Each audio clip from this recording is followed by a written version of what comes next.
बिस्मिल्लाहिर्रहमानिर्रहीम। अस्सलाम वालेकुम नाज़रीन, आप यूट्यूब चैनल देख रहे हैं। मैं इमरान खान हूँ। ये एक कामयाब और बाकमाल किस्म का जलसा था जो पाकिस्तान तहरीक इंसाफ ने किया।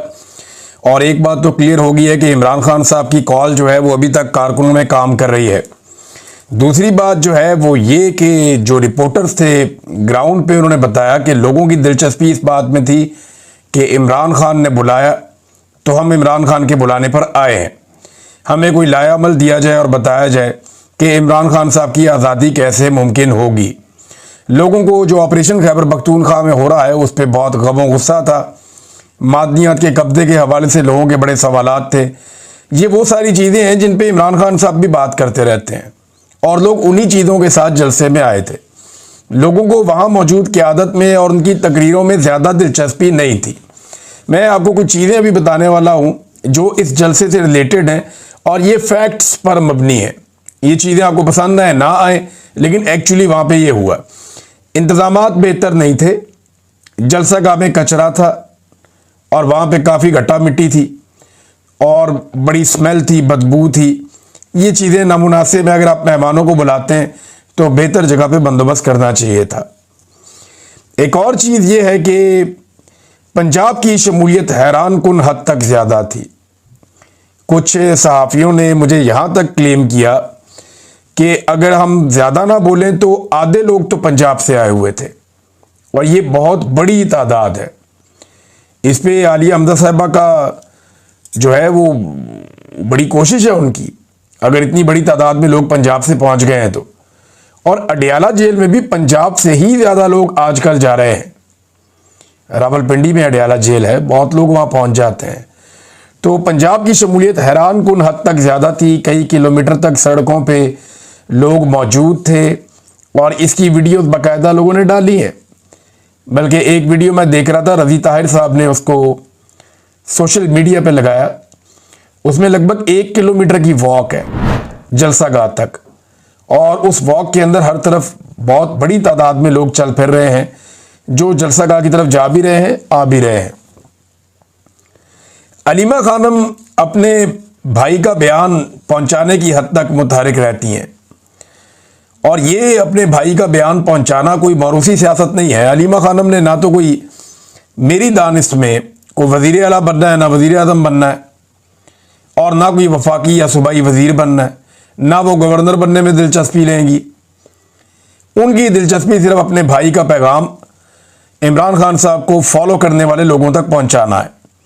और ये कोई मारूसी सियासत नहीं है। मारूसी सियासत वो है जो गिलानियों के बच्चे, शरीफों के बच्चे, सरदारियों के बच्चे करते हैं, वो मारूसी सियासत कहलाती है। अब यही पैगाम अलीमा खानम जो है वो स्टेज पे जाके पहुंचा सकती थी, क्योंकि इस जलसागाह में जिसे सबसे ज़्यादा इज्जत दी लोगों ने वो अलीमा खानम थी। जो हसनैन रफ़ीक है, मेरी उनसे रिपोर्ट ही, उन्होंने कहा जी मेरे सामने वो आई हैं और जिस तरह लोगों ने उनको सर आंखों पे बिठाया खैबर पख्तूनख्वा में जलसागाह में, वो कहते जी इसकी कोई मिसाल नहीं मिलती। फिर जितना खुलकर अलीमा खानम बात करती है उतना कोई और करता भी नहीं है ना। वो बहुत खुल के साफ बात करती हैं कि मेरे भाई ने ये कहा, ये मैंने आवाम तक पहुंचा दिया। तो उन्हें मौका मिलना चाहिए था या उन्हें खुद चाहिए था। अब यानी वो तो यही कह रही हैं कि जी मैं स्टेज पे नहीं जाना चाहती, मेरा सियासत में ताल्लुक़ नहीं है, मेरी ड्यूटी अपने भाई के लिए है।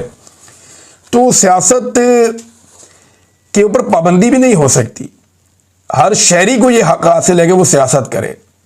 हाँ, जिन्होंने हलफ लिया हुआ है कि वो सियासत में हिस्सा नहीं लेंगे उनको नहीं लेना चाहिए, लेकिन हर शहरी को सियासत में हिस्सा लेना भी चाहिए और उसका ये हक भी है। और अगर अलीमा खानम अपने भाई का पैगाम पहुंचाती तो कुछ गलत नहीं था, लोगों के लिए वो बड़ा पॉजिटिव होता। बहरहाल ये उनकी पार्टी का अपना फैसला है। एक चीज़ और है कि कोई सरप्राइज़ या लायामल जिसके बारे में दावा किया था अली अमीन गंडापुर साहब ने कि मेरे पास सरप्राइज़ भी है और मैं कोई लायामल भी अनाउंस करूंगा कि अब करना क्या है, तो ऐसा कोई अनाउंसमेंट नहीं हुआ। कोई लाइन ऑफ एक्शन कारकुनों को नहीं दिया गया जिसकी वजह से कारकुनों में कुछ मायूसी थी। फिर कई लीडर जो हैं वो स्टेज के ऊपर आए तो अवाम ने नीचे से रद्द-ए-अमल भी दिया। ऐसी बहुत सारी वीडियोज़ हैं, मैं आपको दिखा भी सकता हूँ, लेकिन नामुनासिब है। जिसमें कुछ सहाफ़ियों ने रिपोर्ट किया, यानी मोहम्मद फ़हीम साहब ने कहा कि हुल्लड़बाजी हुई, बहुत नारेबाजी हुई और कारकुन जाना शुरू हो गए। अली बिन गंडापुर साहब की तकरीर चल रही थी, कुछ और लोगों की लोग जो है वो पंडाल में से जूते उठा रहे थे। तो बहुत अजीब चीज़ें भी हमने वहाँ पे देखी जो नामुनासिब है। लेकिन ये पब्लिक का रद्द-ए-अमल क्यों आ रहा है, ये तो क़यादत अच्छी तरह जानती है कि लोग क्यों मायूस हो रहे हैं पाकिस्तान तहरीक-ए-इंसाफ की उस क़यादत से जो इमरान खान साहब के नाम पे इक़्तिदार में आई है। जानदार तकरीर किसकी थी इस पूरे जलसे के अंदर? तो एक बड़ी जानदार तकरीर जुनैद अकबर साहब ने की। उन्होंने कहा जी मुझे अपने इदारों पे फ़ख्र है, मगर क़यादत के हवाले से जो इदारों की क़यादत है उनसे वो प्रॉब्लम्स हैं, वो बता भी रहे थे। उन्होंने कहा जी हमारे शहीदों को शहीद नहीं मानोगे तो मैं आपके शहीदों को शहीद नहीं मानूंगा। फिर असद कैसर साहब ने बड़ी एक तगड़ी तकरीर की, सलमान अकबर राजा साहब की अच्छी थी। और फिर भी ज़्यादातर ऐसा लगता था कि लोग यहाँ पे आए थे सिर्फ इमरान खान की कॉल के ऊपर, किसी और के लिए नहीं आए थे। फिर इमरान खान साहब अब क्या कहेंगे इस जलसे के बारे में आपको पहले बता देता हूँ। देखिए, there is no other option. Imran Khan के लिए यही एक ऑप्शन है कि लोग क्योंकि बहुत बड़ी तादाद में आए उनके बुलाने पर और सारा मीडिया इसकी गवाही दे रहा है, तो इमरान खान साहब को कौम का शुक्रिया ही अदा करना होगा कि पेशावर में कामयाब जलसा करने पर इमरान खान साहब कौम का शुक्रिया अदा करेंगे। क्योंकि लोगों को मजबूत रखना, उनको हौसला देना, ये लीडर की रिस्पॉन्सिबिलिटी होती है और इमरान खान साहब यही करेंगे। ये नेगेटिव चीज़ें उन तक पहुंचेंगी ज़रूर, लेकिन वो इसके ऊपर कुछ कर नहीं सकते।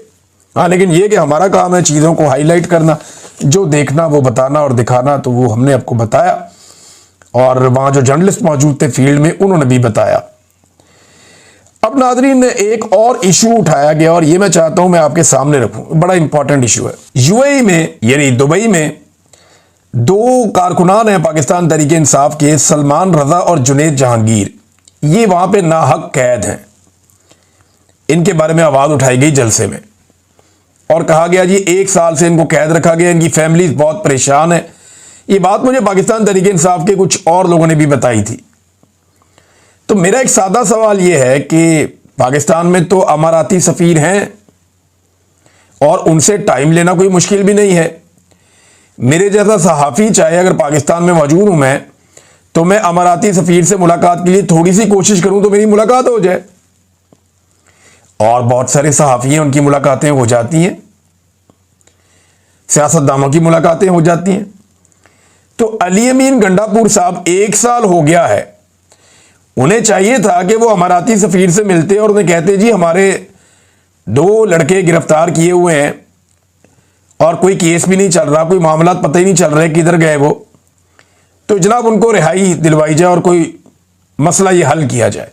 तो अभी तक ये मसला हल हो जाता। बजाय जलसों में आवाज़ें उठाने के आप इसको बड़े आराम से हल कर सकते थे मामले को, अगर आप अमाराती हुकूमत से थ्रू उनके एम्बेसडर राब्ता कर लेते तो ये मसला अभी तक हल हो जाता। कोई छोटी मोटी गारंटी दे के आप नौजवानों को छुड़वा लेते और खैबर पख्तूनख्वा के एयरपोर्ट पे पेशावर पे वो उतर जाते और आसानी हो जाती उनके लिए। अब तक के लिए इतना ही। अपना ख्याल रखिएगा, अपने चैनल का भी। अल्लाह हाफ़िज़।